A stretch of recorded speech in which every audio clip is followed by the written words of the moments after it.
You're working all the time, you're constantly moving forward, and yes, you might be getting some really great results, but here's the thing.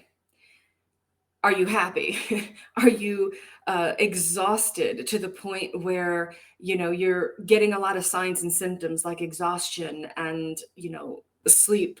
You're always lacking that. And you're even getting to the point of foggy brain and not being productive. I don't know about you, but that has definitely been me at one point or another because I was always told what? I was always told, grind it out. You got to get in. You got to do it every single day. If you want it to work, you got to be up, 12, 13, 16, 18 hours a day and sometimes 24-hour shifts. While I understand that, if you look at behind the scenes, most of those leaders, most of those successful individuals, they don't really share with you that that is not how they operated day in and day out. So, my name is Tanya Tanika, and I help you simplify and streamline your companies with biblical principles, helping you launch or scale. And I want to share with you just a few things that I have learned over the years to be able to become productive, build, create income, so on and so forth, without completely getting burned out.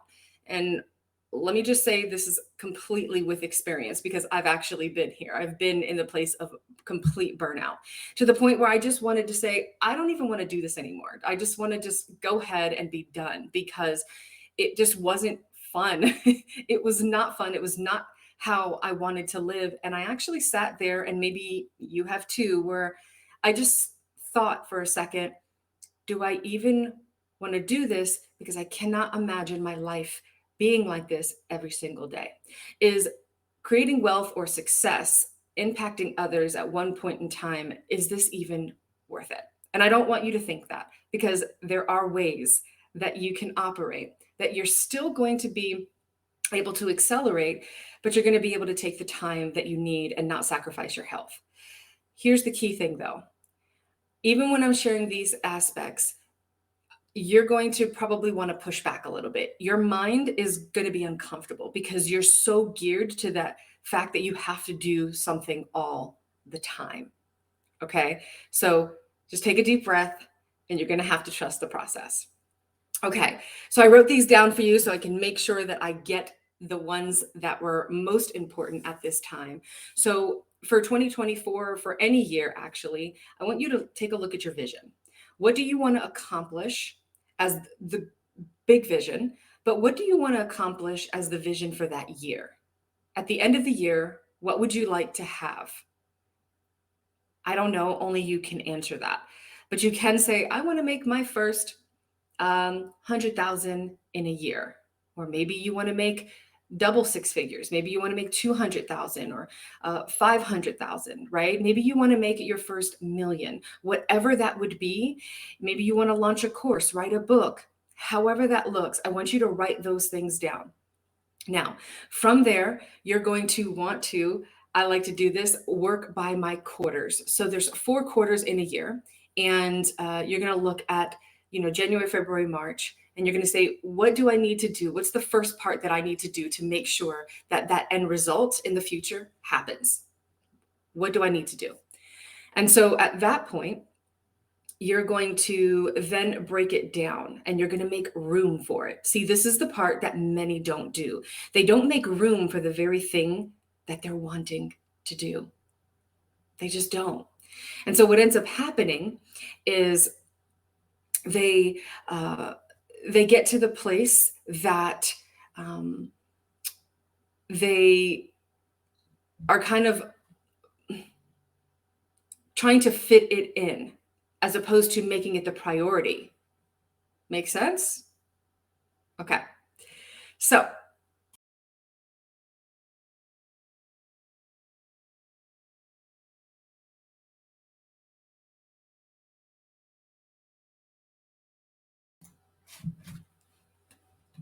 okay, so the next one you're going to want to do is you're going to want to look at your 80/20.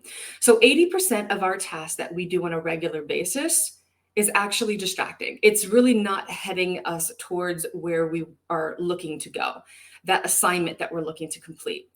So what we're going to want to do is we're going to want to take that 20% You know that thing that you do sometimes, but you love to do it. It like really fuels you. You're going to make sure that that part is taking over that 80%. So now you're going to make your 20% your new 80%. From that point, you're going to want to also make sure that you're delegating, that you're hiring assistants. And listen, you guys can go on Fiverr. You can go connect with other individuals in other places. You can even comment below this video and I'll give you other resources as well. And you can get an assistant. Someone even, I remember when I first started, I started off with like 5 hours, okay, in a week. Or I know some that have started even like 10 hours in an entire month. You can do that as well. All right. So I know that one of my social media strategists now, I have her as a retainer for 40 hours a month. And there's really no need for anything other than that because my content a lot of times revolves.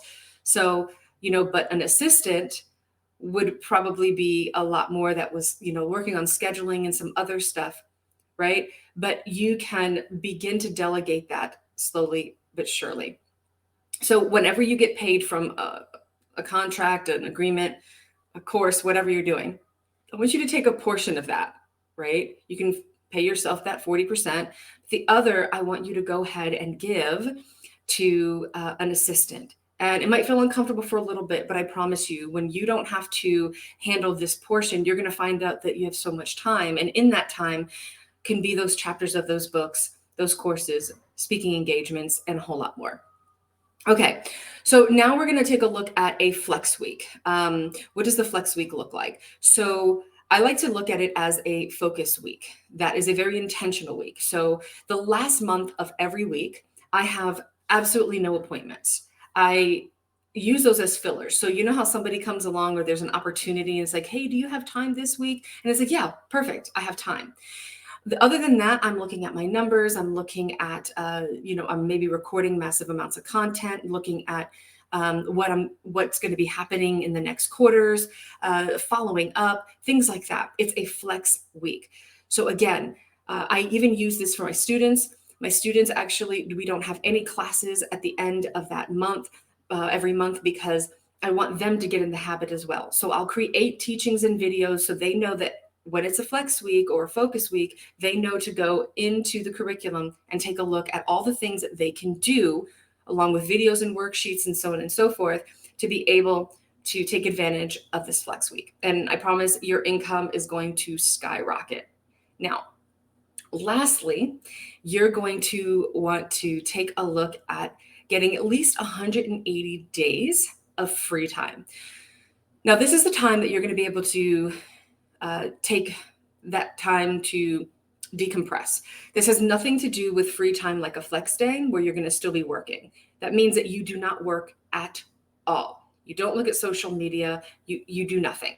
Okay. You go have fun. You do a bunch of self-management, right? Spa, nails, hair done, barber, whatever it is that you do. Spend time with family. Also, I like to look at it as I schedule time with myself. So I'll even have like a little solo vacation. I know that yearly I'll take, a weekend or a week, and I'll have no one, no partner, family, nothing. And I will go away and I will just decompress and spend alone time just with myself. And that's another thing. Many are not comfortable with the alone time or the silence that they get very uncomfortable. If you're anywhere in that, I want you to begin slowly but surely taking a little bit more time in the morning, 5-10 minutes, and gradually increasing it throughout the year to enjoy quiet time. And if you like music, I'll a lot of times put like an instrumental music on, and that can help while you're transitioning out. So, just take away the words, use that for a little bit, but then eventually get to the point where you're able to just flow and be without any whatsoever, without any sound. You'll start to notice that you're going to journal more. You're going to have a lot more ideas, a lot more creativity, and you'll have this closer connection with God. you'll want to actually communicate with him a whole lot more. Many times, have you ever been in, a situation where there's silence and then all of a sudden you're trying to fill that silence because you're uncomfortable? You don't need to fill the silence. Just get used to it. It's okay. All right. So again, you're going to want to have your vision. You're going to want to work quarter by quarter and lay those things out. Then you're going to want to work on your 80-20, making you 20% of everything that you do, your new 80%. You're going to want to get a flex or focus week at the end, or you can do the beginning, middle. You do it as you want. With this also, let me just say, if you're not used to this kind of thing and you're a little bit nervous, because you are building and you don't want to take that much time, you're still networking and connecting, okay? But you're just focused more so on creating the content and products. And so what I want you to do is maybe say that, okay, I'm going to take a Thursday and a Friday, or a Tuesday and a Wednesday, like 2 consecutive days. And eventually you'll start to see it grow and you'll take an entire week. But then other than that, you're going to do the 180 days and schedule that on your calendar. That can include every weekend if you would like. I know that's not always feasible. So if it is a weekend that you end up having to travel or work or speak or do whatever, then don't forget, here's a big thing. We usually write it off if we don't accomplish it, right? If you're like, oh, well, I had to work this weekend. Well, you still have those 2 free days that you need. So you're going to take those 2 free days and find them in your calendar on another. And you'll start to realize a consistent loop that if you are taking these days and constantly putting them on the back end of your day, you're going to probably realize that you're not prioritizing and you're making excuses. And this is definitely going to affect performance, your mental health, your family health, and your health. So make sure that you are staying accountable to those 180 free days. And so again, you can say, I can't afford to have vacation. I don't agree with that. There's payment options. There are staycations. There are, weekend aways. You can make it happen. You just have to maybe put things aside. Maybe stop going and getting coffee every morning, or taking a look at how often you eat out. What if you sacrifice for 6 months so that way you can have a getaway? Believe me, it can happen. I remember, as I finish up, I remember wanting to do certain things. And so I went and I started doing like Instacart, because, then it's called Shipped. So it's a different kind, but it's simply just like Instacart. And so I would do that because that brought the extra monies in order to do other activities that I didn't want to take away from the business, right? Because I am full-time. And so I know that whatever income that I made, I really wanted to make sure that I was a steward and, paid some things off and things like that. So hopefully this has helped you. This has blessed you. Very practical things that you can take advantage of right now. So if there's one thing that you can do to yourself, for yourself, is go ahead and take the time to love yourself and prioritize exactly what you're going to be doing in this new year, and make it a non-negotiable. Please make yourself a non-negotiable. Of course, you can still get healthy and, eat right and do all those things, which I definitely recommend, but you have to have the time, correct, to do those very things. So start off wherever you are and begin increasing and make it a priority. Go ahead, click like and share. Make sure that you go ahead and subscribe so you can get more practical and simple ways to simplify and streamline your business or your ministry, so that way you can serve and impact the nations.